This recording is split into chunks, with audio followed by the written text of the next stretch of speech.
Oi, meu nome é Padre Mike Schmitz e você está ouvindo o podcast A Bíblia em um Ano, onde encontramos a voz de Deus e vivemos a vida através das Escrituras. O podcast original, The Bible in a Year, foi produzido pela Ascension e essa é a versão brasileira, traduzida pelo Heitor e dublada pelo Leandro. Usando a linha do tempo da Bíblia Grande Aventura, vamos ler de Gênesis até Apocalipse, descobrindo como se desenrola a história da salvação e como nos encaixamos nessa história hoje. É o dia 163 e vamos ler 1 Reis, capítulo 13, 2 Crônicas, capítulos 12 e 13, e também o segundo capítulo de Cântico dos Cânticos. A Bíblia que eu uso todos os dias é a Bíblia da Grande Aventura da Ascension em inglês. Você pode acompanhar usando qualquer Bíblia que você preferir, porém recomendamos a Bíblia do Peregrino. Se você quiser saber quais vão ser os próximos capítulos ou marcar o quanto você já leu, você pode baixar o nosso plano de leitura de graça no link na descrição do vídeo. E não sei se alguém já te falou, mas se você clicar em inscrever-se e ativar o sininho, você vai receber uma notificação sempre que sair um vídeo novo aqui, ou seja, todo dia. Então, se você quiser fazer isso, seria legal.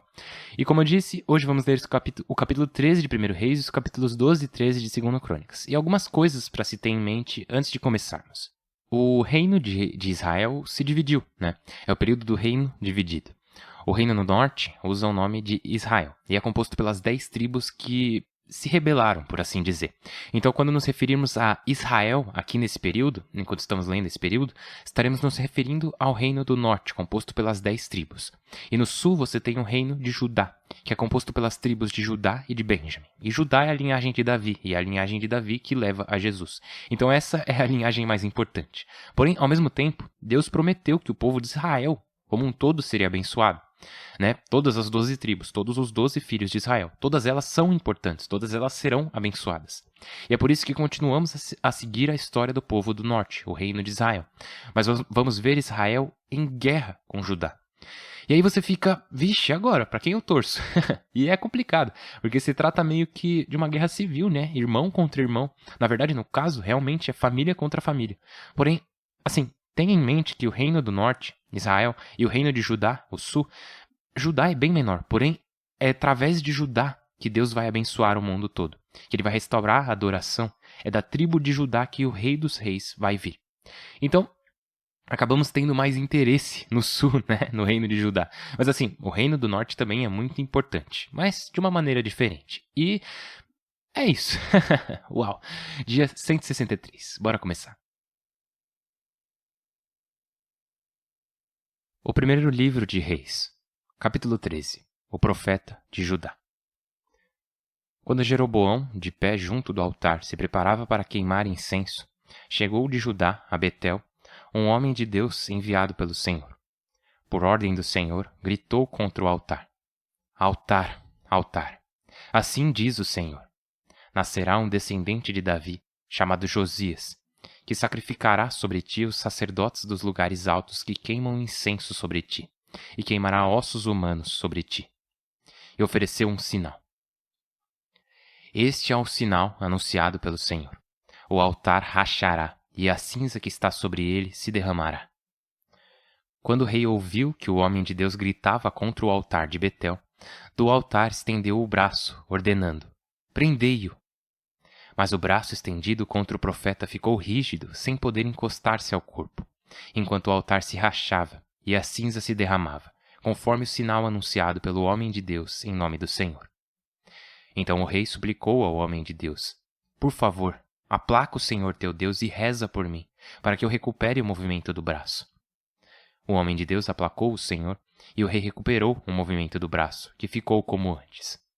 Então o rei lhe disse: vem comigo ao palácio, recupera as forças e te darei um presente. Mas o homem de Deus replicou: não irei contigo, mesmo que me des meio palácio.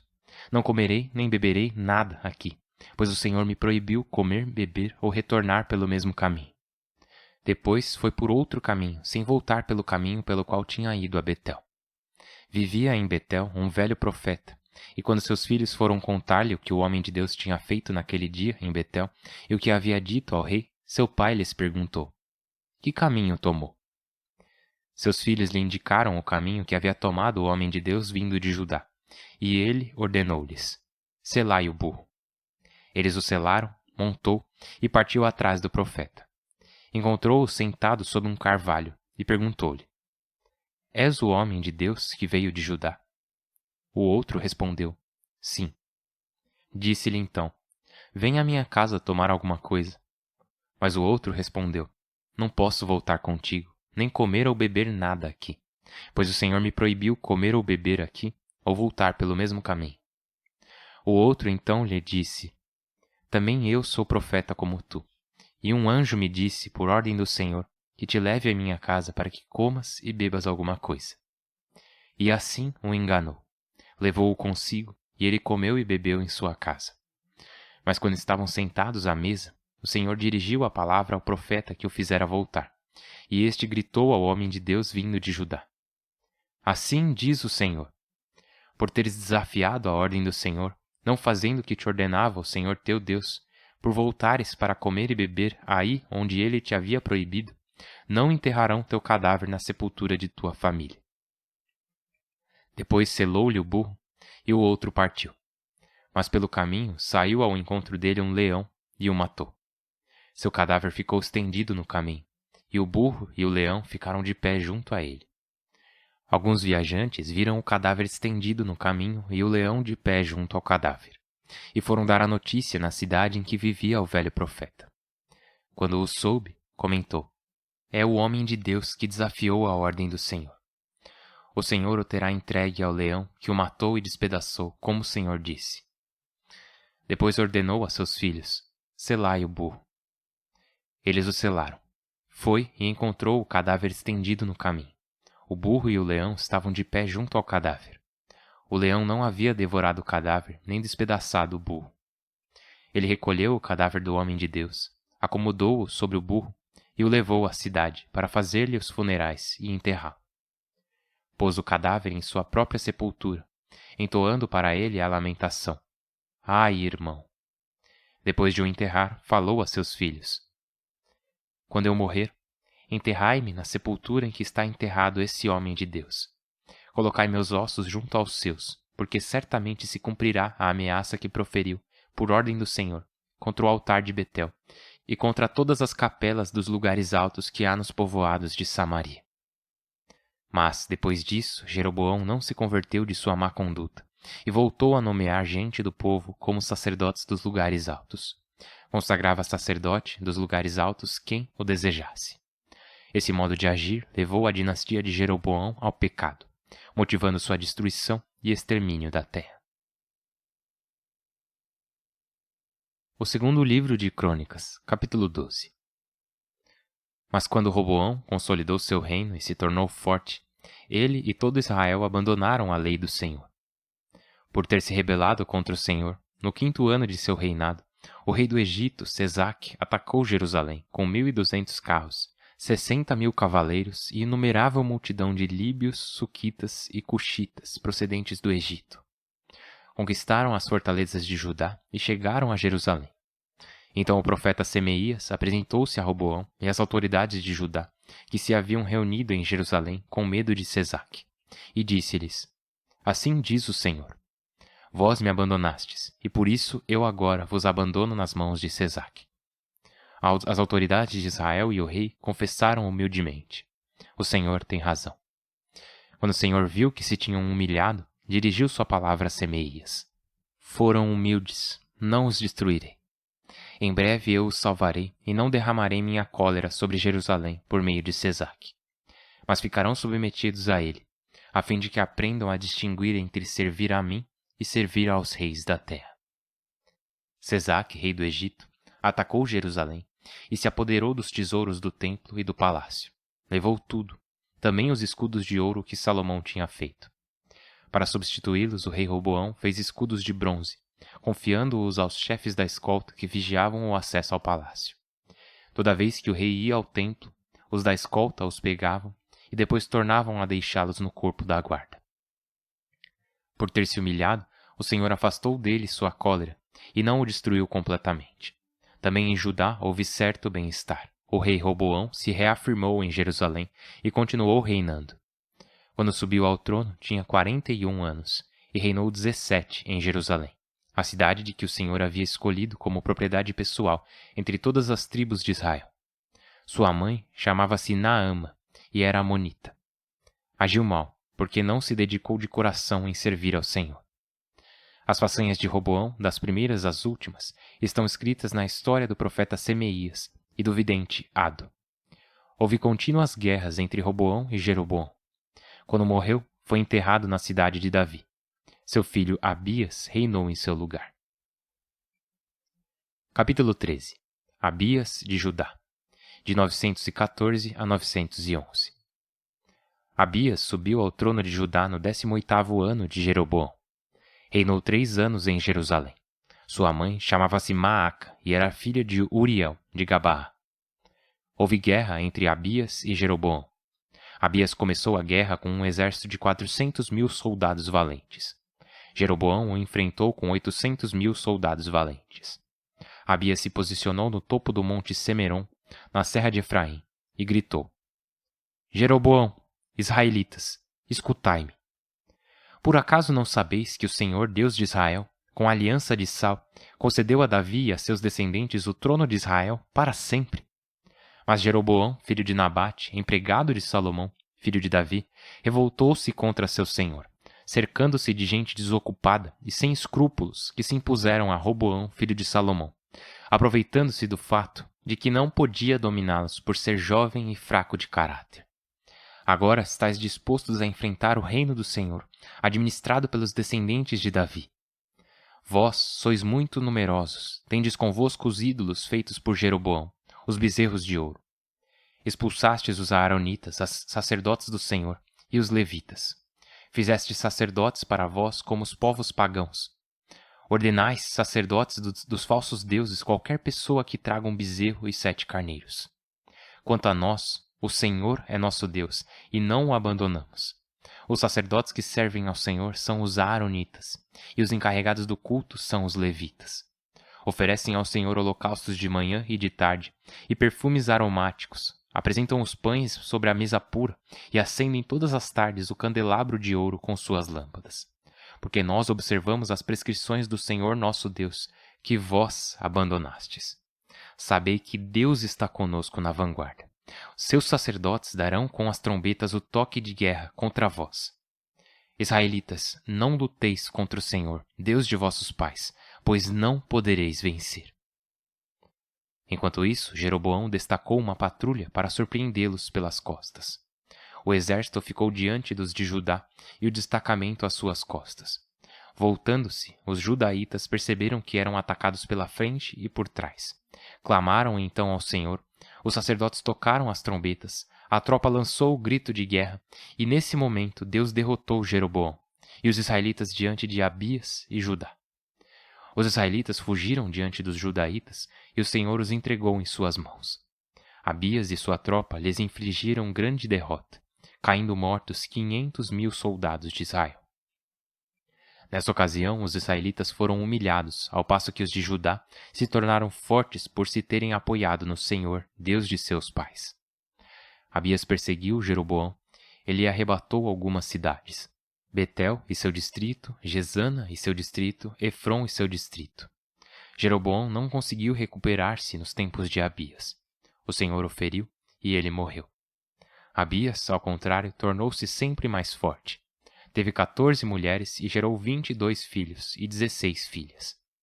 As outras façanhas de Abias, sua conduta e seus empreendimentos estão escritos no comentário do profeta Ado. Quando morreu, foi enterrado na cidade de Davi, e seu filho Asa reinou em seu lugar. Nesse tempo, o país gozou de paz durante 10 anos. O Cântico dos Cânticos, capítulo 2. Ela. Sou um narciso de Saron, uma açucena dos vales. Ele. Açucena entre espinhos é minha amada entre as jovens. Ela. Macieira entre as árvores silvestres é meu amado entre os jovens. É a sua sombra quisera sentar-me e comer de seus frutos saborosos. Levou-me à sua adega e contra mim desfralda sua bandeira de amor. Dai-me força com passas e vigor com maçãs. Desfaleço de amor. Põe-me tua mão esquerda sob a cabeça e abraça-me com a direita. Ele. Jovens de Jerusalém, pelas cervas e gazelas dos campos. Eu vos conjuro, não incomodeis, não desperteis o amor, até que ele o queira. Primavera. Ela. Ouvi, Pois chega meu amado saltando sobre os montes, pulando pelas colinas. Meu amado é como um gamo, meu amado é um filhote de cerva. Vede, parou atrás da parede, espreita pelas janelas, olha pelas grades. Meu amado fala e me diz. Ele: levanta-te, amada minha, formosa minha, vem a mim, porque passou o inverno, as chuvas pararam e se foram. Brotam flores na várzea, chega o tempo de podar. O arrulho da pomba está se ouvindo nos campos. Despontam os frutos na figueira, a vinha em flor difunde perfume. Levanta-te, amada minha, formosa minha, vem a mim. Pomba minha que aninhas nos buracos do rochedo, nas gretas do barranco. Deixa-me ver tua figura, deixa-me escutar tua voz, porque é muito doce tua voz e tua figura é formosa. Agarrai-nos as raposas pequeninas, que devastam nossas vinhas floridas. Ela: meu amado é meu e eu sou dele, do pastor de açucenas.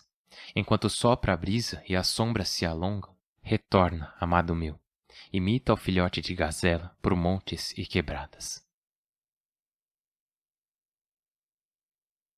Pai Santíssimo, te louvamos e glorificamos. Muito obrigado, Pai, por tua palavra e porque continuas a falar conosco e a nos procurar. Senhor, temos corações corrompidos, porém, mesmo assim, nos trazes para perto de ti, para que possas restaurá-los. Nossas vidas são repletas de escuridão, porém ainda assim as iluminas. Cura o que foi ferido e traz luz onde há escuridão. Que tudo que fizermos, tudo que dissermos, tudo que formos em nossas vidas, dê glória a ti, hoje e para sempre. Por Cristo nosso Senhor. Amém. Então, só uma coisa, de novo, uau, Cântico dos Cânticos, essa nossa poesia do amor. Vimos hoje, né, a busca pelo seu amado ou amada.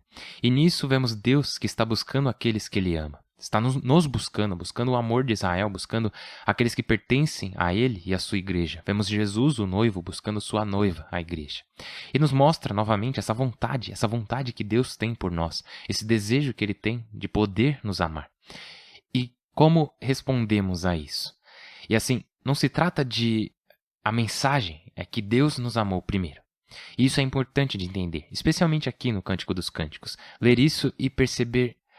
Uau! Não fui eu que escolhi Deus. Foi Ele que me escolheu. Foi Deus quem nos amou primeiro. Ele te amou primeiro. Isso é muito importante de se entender, porque significa que não temos que fazer algo para merecer o amor dele. Ele já te ama. A nossa tarefa é, como sempre falamos aqui, é uma questão de você vai deixar ele te amar? Você vai responder ao amor dele? Você vai amá-lo de volta? E é isso que eu queria destacar hoje no Cântico dos Cânticos. Ai, ai, tão incrível. Mas hoje também vimos 1 Reis e 2 Crônicas. E, nossa, é muito legal poder ver as duas formas diferentes que esses livros contam a mesma história, falando sobre a divisão do reino entre Israel no norte e o reino de Judá no sul. E um dos temas que se destaca é a questão da fidelidade. A questão que tem mais foco nessa história, bom, em toda a Bíblia, né, é a questão da fidelidade.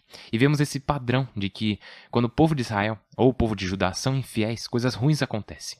E quando são fiéis a Deus, Deus os abençoa. E hoje vimos Roboão, filho de Salomão, o rei do sul, sendo infiel. Na verdade, no capítulo 12 de 2 Crônicas diz que ele abandonou o Senhor, ele foi infiel. Diz lá, por ter se rebelado contra o Senhor no 5º ano de seu reinado, esse rei do Egito, Sesaque, atacou Israel com um exército enorme. Então eles iam ser destruídos, né? O sul ia ser derrotado.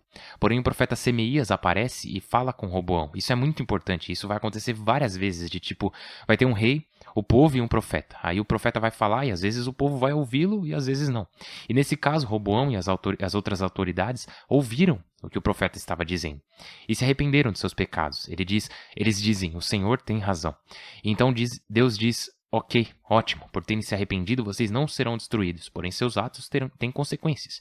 E a consequência é que Sesaque vem e saqueia o reino de Israel, ele saqueia tudo. Eles são submetidos a ele, né? É essa a palavra que diz lá. Ou seja, toda a enorme fortuna que Davi e Salomão tinham conquistado. Lembra das centenas e centenas de escudos de ouro maciço, grandes e pequenos, que Salomão tinha mandado fazer? Então, em tipo, um só versículo diz, Sesaque, rei do Egito, atacou Jerusalém e se apoderou dos tesouros do templo e do palácio. Levou tudo, também os escudos de ouro que Salomão tinha feito. Bum, acabou. Em 5 anos de reinado, Roboão perde toda essa fortuna que seu pai e seu avô tinham conquistado em 40 ou 80 anos de reinado. em 5 anos, ele perde tudo. Perde a maioria, pelo menos, né? E isso é impressionante. O quão fácil e rápido podemos perder uma vida inteira de dedicação ao Senhor, uma vida inteira, uma vida de virtudes e graça, quando decidimos virar as costas a Ele. E depois fala lá que para substituir os escudos de ouro, Roboão fez escudos de bronze. E pensa nisso, ele fez um reino de ouro se tornar um reino de bronze em 5 anos. Transformou um reino de ouro em um reino de bronze em apenas 5 anos. E isso é muito triste, é horrível. Mas é isso que acontece, né? E daí Roboão morre e quem assume é seu filho Abias. E essa parte é importante, porque Abias acaba sendo um rei relativamente bom. Acaba que ele é bem fiel. Inclusive, quando ele vai à guerra contra Jeroboão, que de novo é o rei do norte, o reino de Israel, quando ele vai à guerra contra Jeroboão, ele não confia somente em sua própria força. Ele diz, vocês, né, Jeroboão e o povo de lá, vocês na verdade estão em guerra contra o Senhor teu Deus. Vocês acham que pode continuar depositando sua fé nesses bezerros de ouro que Jeroboão fez para vocês? Saibam que estão enganados. Vocês jamais conseguiriam derrotar o Senhor Deus com esses falsos deuses de vocês. Então aqui Abias se mostra ser um rei firme, né? Convicto, um rei fiel. Porque aqui o que determina um rei ser bom ou não é a fidelidade dele. Isso é uma das coisas, é uma das lições que podemos tirar disso. Que quando se trata de seguir o Senhor, a pergunta certa não é será que eu estou conseguindo? Será que eu estou fazendo isso certo? Mas é mais uma questão de eu estou sendo fiel. Madre Teresa tem uma frase famosa que é Deus não me chamou para ser um sucesso, mas para ser fiel. E o que acontece aqui é que Abias, o rei de Judá, obteve sucesso. Por quê? Porque ele foi fiel. Esse é o segredo.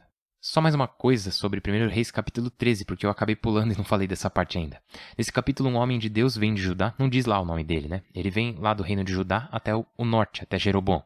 E Jeroboão está lá adorando falsos deuses, e o homem de Deus diz sua profecia a Jeroboão. Ele diz mais ou menos, olha, se você continuar fazendo essas coisas, coisas ruins vão acontecer com você. Daí ele fala sobre o sinal acontece, o braço de Jeroboão fica rígido, depois volta ao normal, enfim. Aí aqui que as coisas começam a ficar estranhas. Jeroboão chama o homem de Deus para comer e o homem de Deus diz, não, o Senhor me disse para dar o recado e ir para casa, sem parar para comer ou beber nada, enquanto estiver aqui. E voltar para um caminho diferente. Daí tem esse outro profeta em Betel que diz, não, eu preciso ir até ele. Daí ele sobe num burro e alcança o homem de Deus. Daí o profeta mente para ele dizendo, então, um anjo de Deus me falou para te falar que você pode vir comer comigo, que não tem problema nenhum.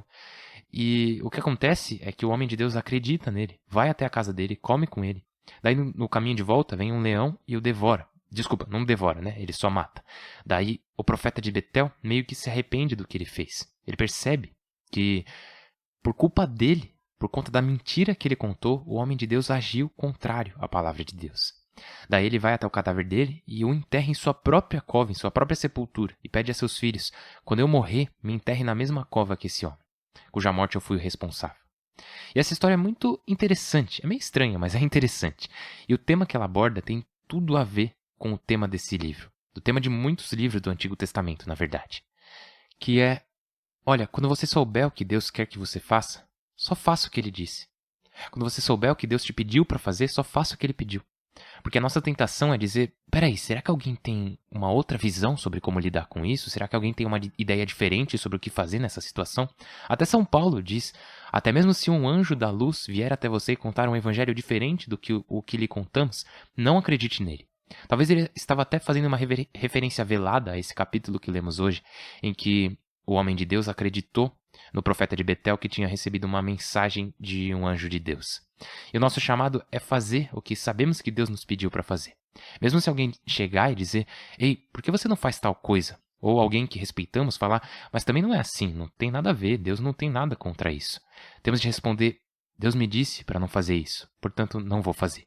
Eu serei fiel a Ele. E, como eu tinha dito, esse é o segredo. Ser fiel ou não. Então vamos rezar para que sejamos fiéis, porque reconhecemos nossos corações. Nossos corações tendem a ser bem infiéis, então precisamos de orações. Por isso vamos rezar uns pelos outros. Eu estou rezando por você, por favor, reze por mim. Meu nome é Padre Mike e eu mal posso esperar para te ver amanhã. Deus abençoe.